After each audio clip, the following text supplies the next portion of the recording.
It's basically like a low biodiversity grass meadow. It hasn't been managed very intensively for wildlife or for kind of different wildflower species and vegetation.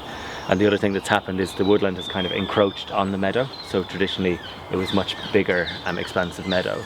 And the way to manage it for wildlife is to try and create a patchwork or diversity of habitats. The beauty of aquatic plants is they're rooting into wet mud, so they don't take much, they take off very quickly. You'll come back in 2 months and it'll be unrecognisable, they'll be this high. But if we plant any of them around that the margins of that pond, margins of here, they'll work, you know what I mean? It's just damp feet. They had a digger come in a couple of months ago, scraped all that out, and then they created different levels in the wetland area over here to encourage different types of habitat.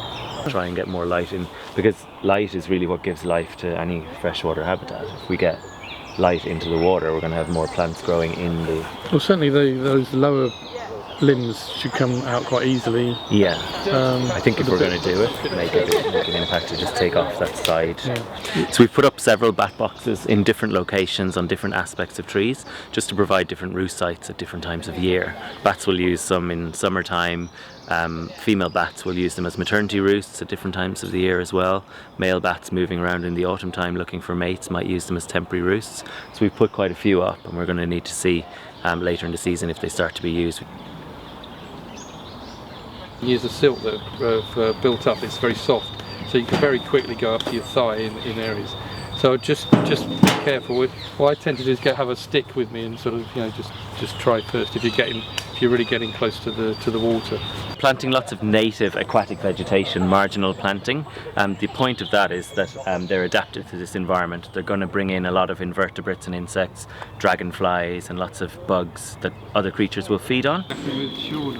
Trying to clear the balsam weed, which is an invasive species which will suppress the ones we're trying to encourage.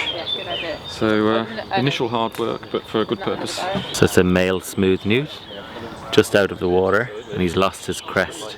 But you can still see just a little bit of colour under his tail. And his little lump under the tail says he's a male. I just found him here when I was picking the balsam. There's a little baby frogs in the grass meadow as well. So here's one of last year's baby frogs that I've just found at the edge of the scrape. It's found as we were clearing the balsam away from the water's edge over here. I don't think so. Normally We're removing the Himalayan balsam so that we can let the the natural species thrive.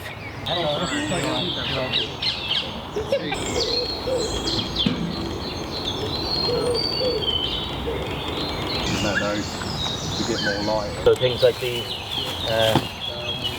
sedges, each of these bunch of sedges is going to grow into a massive, large, thick bunch. Okay, so you probably only need one there, and one there, and maybe 3 at a time is absolutely fine, because that will create a big. You can plant those in drifts in amongst the taller things, and again keep the same species together to a certain extent, and plant in groups of 3, 5, 7, and you can plant them staggered, kind of like this, up and down, like that, so you get a little drift, and then you can kind of intermingle them with another little drift, weaving in and out. I mean, I love being in the outdoors, and I just like to see it being taken care of, really.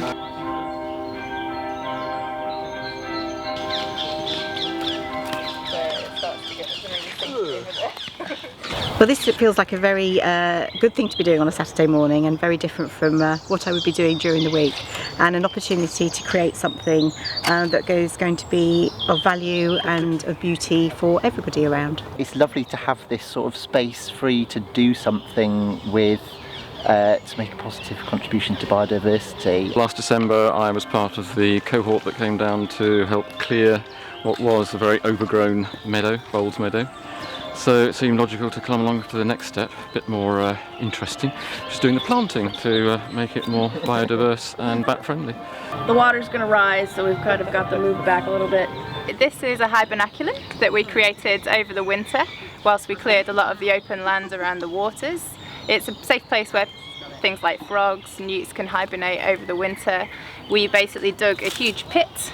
We filled it with solid things like pots and pans and large stones to create a stable base, and then we started to put large logs, gradually getting smaller up until the top, and then covered it with some mud to create a stable platform, and then created some drainage holes at the bottom so that it doesn't get too watery. Well, it's been great to see so many engaged volunteers doing something for their local environment and community. We're making great progress. We've put in hundreds of plants. It's going to look really fantastic in a couple of months' time and hopefully bring in lots of bugs and birds and bats, which is the whole point of the project.